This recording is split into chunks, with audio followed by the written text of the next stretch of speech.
All right, so we saw, well, I mean, there's no getting around it. We saw a tough day from Mac Jones and the Patriots offense, especially. Defense had its struggles as well, but let's focus on the offense. Let's talk about what went wrong. And actually, let's start off with a good play. Let's talk about the big touchdown early on that made you think, hey, maybe the Patriots are really going to do something in this game. It's actually a very fascinating play. So they're going to run a wide receiver screen to Marcus Jones. He's their great special teams guy who had that punt return for a touchdown against the Jets that won that game. So, okay, putting the ball in a playmaker's hands sure makes sense. But you notice I didn't highlight that. I instead highlighted the two safeties. I've circled both of them because it appears as though there's just two safety deep coverage, right? Like a quarters coverage or something. But there's not. One of them is going to come back closer in, which is actually a bad thing for this concept. Typically, this concept is designed to beat a cover 2 type play or cover 4 type play, a 2 safety deep coverage, whatever it is. But watch, one safety does move in, and so now at this point, you're in a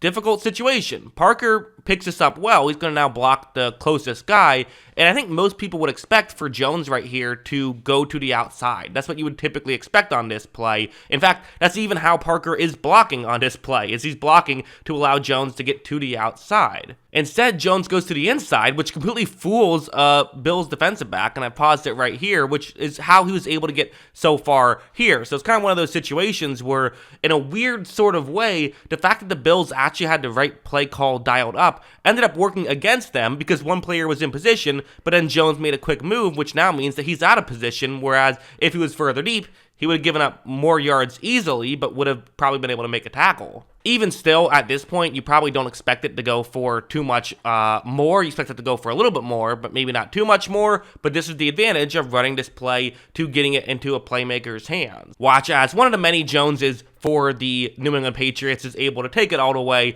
and get into the end zone for a touchdown. I love these types of plays. I think they're smart. I think it makes a lot of sense to do this type of stuff. Unfortunate that the rest of the game went the way it did because that's kind of all they could really do for a lot of this game. Let's go over here and let's talk about what was really a trend and what was a big reason why the Patriots had such a rough day. So this is going to be a cover 3 zone. That's the concept that the Patriots are going up against. That's what the Bills are running. So, okay, let's see how to do against zone, and then we'll see how to do against man, right? Starting off with zone, watch Mac Jones. That's what I want you to pay attention to. Watch how many different places he looks at this on this play.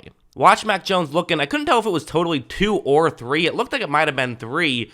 At this point, though, looked at 3 different places. None of them are open. We're a little under 2.5 seconds, and there's pressure. Usually it happens at around 2.5 seconds. Bills getting pressure a little bit quicker than you would want. So this has kind of been the story of the Patriots when things have been going poorly, and it's the story of the Bills' defense for a lot of this season is they can get pressure quickly, although, losing Von Miller hurts, certainly. But they also cover so well that the pressure is able to actually get there, and the pressure doesn't have to, only have so many opportunities to actually get a pressure or a sack. I think this is an interesting situation because we saw Mac Jones having to kind of do stuff by himself a lot in this game. And what do you do in this spot? I don't know. You don't want to just throw one up there, right? That's a bad scenario. But he doesn't, I don't think, know exactly where he is on the field, right? He's trying to be right at the 1 yard line. So if you do get sacked, it's not a safety. And he's right. He's doing that. He is there. But you don't know exactly if you're there. You don't know if you're at the 1 yard line or in your own end zone. It's hard to tell when you're looking down the field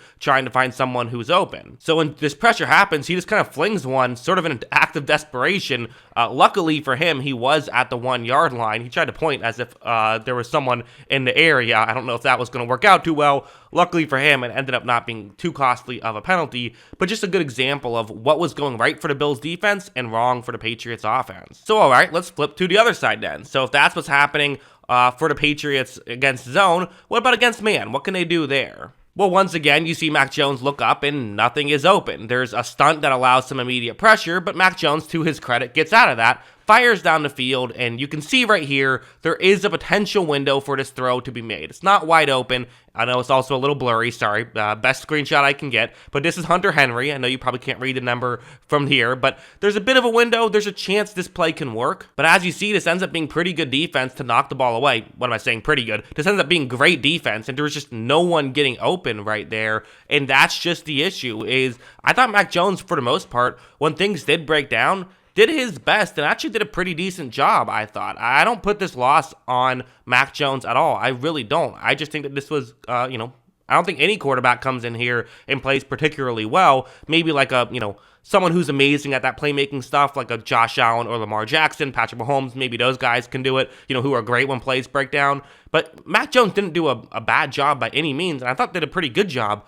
Just it would have taken an amazing job to get more points on the board given the situation. That is what I thought. Although, granted, I have to, we'll go over to this play. I'm not saying he was perfect, right? He definitely made his mistakes. Not all of them costly, but still, he definitely made his mistakes, and this is going to be one of them. Watch as Mac Jones takes the snap, and he's going to look downfield. Hey, what a surprise. No one's open. Although, this is a great job to juke out an defensive lineman. So, again, Jones doing some good stuff there, so you got to give him some credit for all of that. However, this time, Mac Jones is going to throw one that could have been intercepted. Again, would have been a great play, and honestly, at this point, I don't blame Jones too much for taking some chances, but still would not have been a great play had it been intercepted. Still not a great throw from Jones, but a kind of, maybe more understandable one given the situation. It's a bad play. I'm not saying it's not. I'm just saying I can at least understand why he took a chance there. It was a good defensive play. Just, it was caught, just not quite in bounds. But now I want to go over to this play, because I do think that, so listen, I do honestly believe that everything I said in this video is true, obviously, because why would I say it if I didn't think it was true?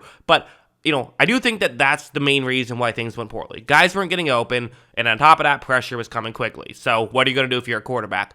There were still instances, though, not a lot, but there were still flashes of Mac Jones having a decent situation and struggling. I didn't think it was a ton, but this is an example of it's zone coverage, cover 3 zone. You have a receiver going over the middle. You see that McCorkle takes a snap, runs the play action. He is going to fire this down the field. There was a little bit of pressure, so I think he threw a little bit off his back foot, but you got to make this throw. Jones misses the throw, and that's just kind of, again, when things already aren't going well, you can't be missing throws now. So as much as I want to sit here and say don't blame McCorkle, you got to blame him some. You do. You have to put some blame on him. So, again, what is the biggest blame? Is it the offensive line? Is it the receiving core? Is it the coaching? Or is it McCorkle himself?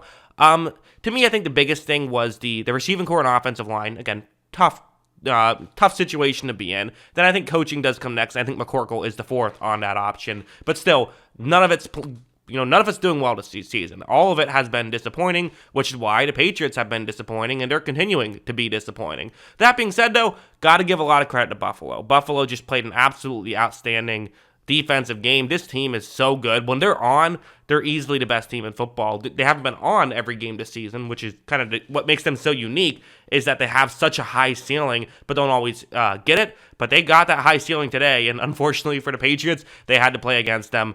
That's what I think. What do you guys think? Let me know in the comments below.